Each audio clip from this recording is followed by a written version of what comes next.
everyone, I'm Kayla Marinot, and I'm here with Pam Bolis. She is on the Indiana Women's Club Soccer team. Pam, thank you for joining me today. Thank you for having me. So I've known Pam since 3rd grade. We have played soccer together for however many years. What is that? It's like 12 or 13. 12 or 13 years. And we have been on the same club in our hometown, Arlington Heights, Illinois, Elite SC. Shout out to Elite. Best club ever. So, Pam, during high school, you were thinking about going through recruitment and playing D1, D2, or D3 soccer. What happened? You decided not to do it. So what happened? Yeah, so I initially was going to try and get recruited to go play D1 soccer, primarily in the Midwest area because I want to stay close to home, just so if I did play, my parents could come watch me and I wasn't too far away. But as I was going through the recruiting process, I found it very difficult. We both played at a very small club, so it was very hard to get your name out there. But I did receive some offers from different D1 and D3 schools, but throughout the whole process, my main objective was to go to a school that was very good academically and that would set me up for my future.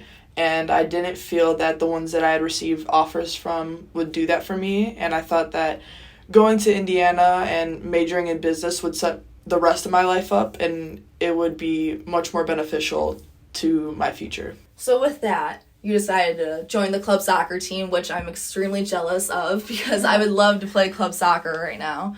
So how was that? Like, how is that different from playing club soccer at home for 12 years? Was it a big adjustment? I would say it has its similarities and its differences. It's similar because we did travel and we would go play different teams. But I feel like because it's college, there's rivalries. So since I go to Indiana, we have a big rivalry with like Miami of Ohio and Purdue. So playing those games was always fun.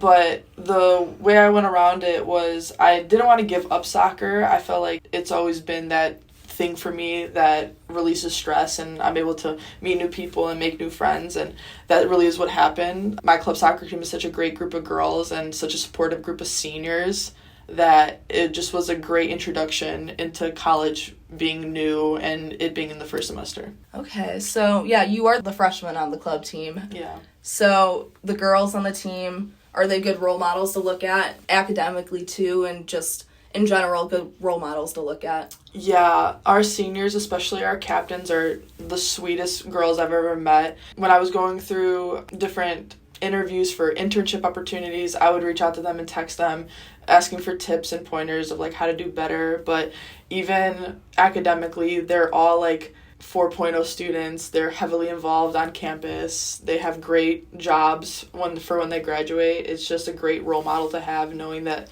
you could have a lot of different parts in your life be so good and just have such a high standard for all of us. Well, that's good. Normally, like, you always think, like, college athletes have so much pressure on just the game instead, and they kind of drift away from the academic part of it. So to have that kind of support there for you is really good. Speaking of academics, though, how are you balancing playing club soccer with the academics? It was a little bit challenging at the beginning because I was still adjusting to college life and how different it was from high school. But I feel like once I got a schedule down and I was able to make sure that I had everything in place, it was very easy. We didn't really travel that much this past year, so that was good.